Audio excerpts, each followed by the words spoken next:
Yawwa a miliyan 1,300,000 yawwa ya kamata a ware ba.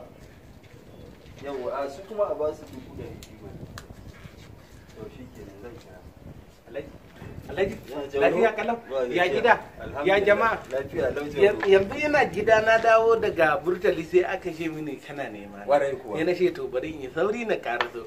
Ka san kiran manya alkhairi ne. Zauro kenan. Alhaji. Wato san kai ne makoci na hannun dama. Gaskiya ne, Kuma yana da kyau duk abin da zan yi ne shawara da kai. Hakika haka.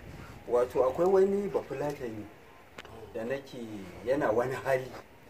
Na ga ya kamata a ce na taimake shi irin arzikin da Allah ya mun. Allah sarki, Allah sarki. To shine na ce bari ka zo ne shawara da kai.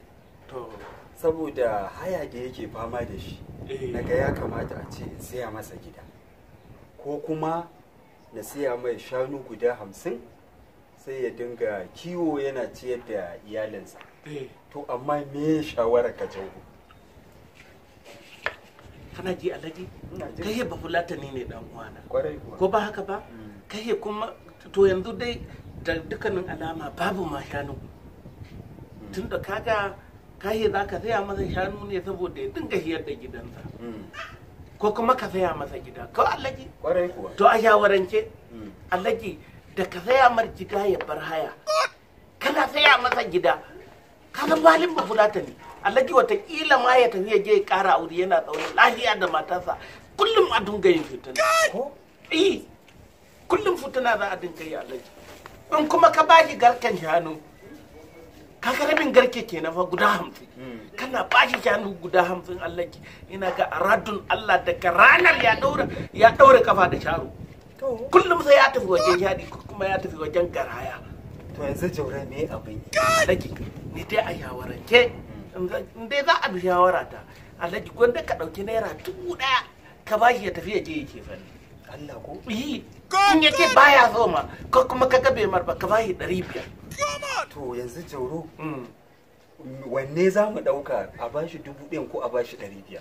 Alhaji rabu da shi bashi 500 kawai a raddun Allah to kawai ka bashi 500 in ka bashi naira 500 ya ishe shi yake fa ne talaka naira 50 ake kashewa ake fa ne a gida haba da Allah. To kana ji na jauro dama ka san shi wannan da kamar ni ne ma da dai abun da sauki ai. To ai ka san shi ba fulatanin makoci na ne. Makoshin ka ne? To kaga faduwa ta zo daidai da zama kenan.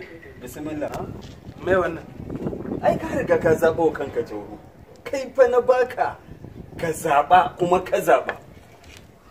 Alhaji ina jin ka jauro. Kana nufin cewar daman gabaki ɗaya lissafin nan da kai da ni kake? A ƙwarai ma kuwa, ƙwarai ma kuwa jauro. Alhaji ina jin ka jauro. kana nufin duk gida da shanu guda 50 da kake lissafi daman ni ne? Sosai kuwa. Alhaji kana nufin cewar duk wannan abin da kai lissafi da gidan nan da shanun nan guda 50 kana nufin ni ne? Kai ne jauro. Alhaji ina jin kana nufin shanu guda 50 da gida da kake nufi da ni za ka bayar? Ƙwarai ma kuwa. Ga dai 500 ɗin an yi wa iyali cefanen jauro. Alhaji ina jin ka. ba zan karba. Ya ba za ka karba ba. Alhaji ba na so. To shi kenan. Alhaji nace ba na so. To shi kenan jauro. Alhaji nan kofar gidanka ne? Gidana. To ka shiga gida Alhaji. To jauro ka yi wa kanka. Shiga gida.